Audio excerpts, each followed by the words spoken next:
I mistook numbness for peace for a very long time, and it really pulled the color out of my life.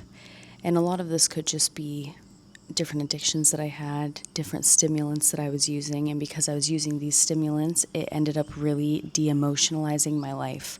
So a lot of my life I lived very monotone.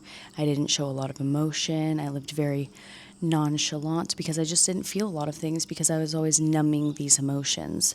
Come to find out, I became so obsessed with trying to find peace and trying to feel this level of like my soul no longer being on fire. And at the time, I really thought, and this is obviously up until recently, I'm not that old, but at the time, I thought I was just in this really deep search for peace. And I almost thought that peace was just relaxation. The more that I go and get massages, and the more that I just like hang out and do nothing. To be fair, I think that that works. But the more I just try to do these things that are unstimulating tasks, like booking tasks that are specifically unstimulating to unstimulate myself, when really you're just trying to, not necessarily that you're trying to, but you kind of just end up distracting the things you need to not be doing because you keep just putting things on your plate. Like sitting still, for example, allows you to actually feel what is going on the inside. And because I never actually sat still, I would do all these meditations, but I would never let myself sit still. I would do the meditation and then I was like, well, I was supposed to be sitting in silence in my head that whole meditation and I didn't sit in silence, so technically the meditation wasn't even right. So I did the meditation, but then I didn't do it right, and now I'm being hard on myself, and it's like, what is the freaking point? What is the point? I thought you were out here trying to find peace, and now you've just created an even greater war in your head than you had before even doing this task that was supposed to help you find peace in the first place. And because I never went inside of my body, like physically, not obviously not physically, but physically felt what was going on in my body, because these emotions and all of these things that we feel, they get stuck in our body, right? So I'm not saying that like massages aren't helpful. Yeah, you're good. I'm not saying that like massages aren't helpful, right? And all of these things that we do to love on ourselves are not helpful. But the thing is like you can massage all of this energy that gets stuck in your body. You can massage it out of your body as much as you want. But at the end of the day, if you don't actually sit still in your own silence and be like, okay, what are these emotions that I actually feel? Why have these things come up in my life and why have they gotten stuck in my body? Because a lot of the times when these things get stuck, it's because we've chosen to identify ourselves with whatever trauma or whatever it's connected to, right? It's like, let's say I went through something traumatic in my childhood. For example, let's say I had an abusive father in my childhood. Okay, maybe for the rest of my life, whatever I felt in those moments, if I feel that throughout the rest of my life, I'm going to connect that to that feeling that I had as a child. And because I never actually digested it, going and getting a massage just because that emotion is stuck in my body, it's not going to help me actually feel through that emotion.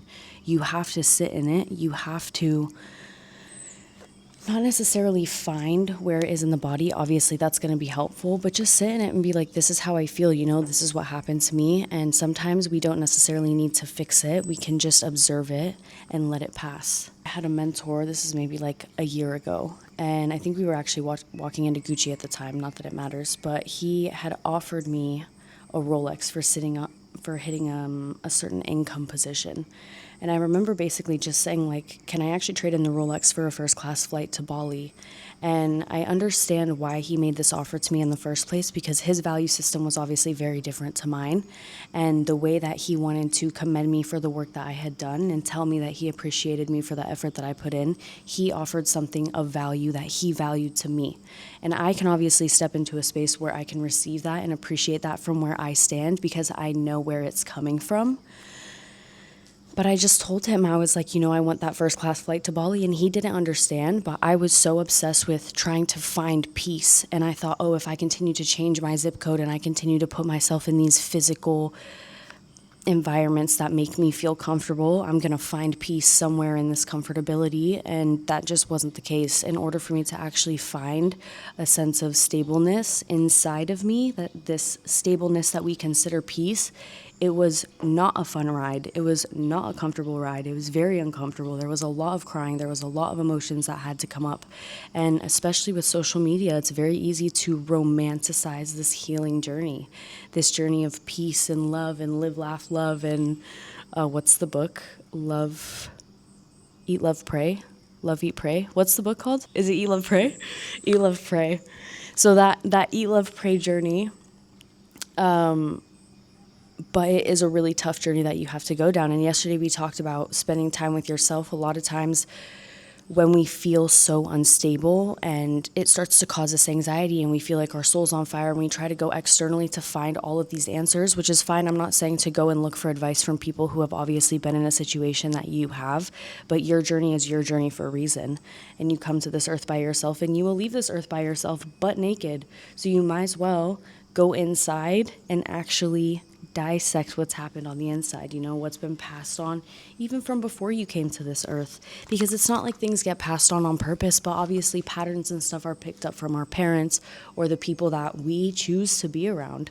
Obviously, we don't pick our parents, but we do pick the environments that we continue to live in. So all of this to say that there is a difference between being obsessed with finding peace and these freeze responses and these trauma responses, because at the end of the day, we can't band-aid them.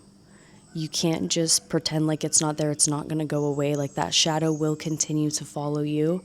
And the beautiful part is that you get to continue to evolve throughout the rest of your life. You will never hit this end point where you're like, yes, I've hit max evolution. Like, I've maxed out the comp plan of life and I've figured out all my emotions.